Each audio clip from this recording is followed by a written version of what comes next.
आता बातमी अजितदादांच्या विमान अपघातासंदर्भात राजीव गांधींप्रमाणे उपमुख्यमंत्री अजित पवारांची हत्या झाली का असा सवाल आमदार अमोल मिटकरींनी उपस्थित केलाय।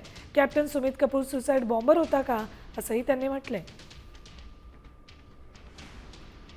अजित पवार यांच्या अपघाताला आता 1 महिना होत आलाय, मात्र हा अपघात नसून घात आहे असं म्हणत रोहित पवारांनी 3 पत्रकार परिषदा घेतल्या, अनेक पुरावे सादर केले।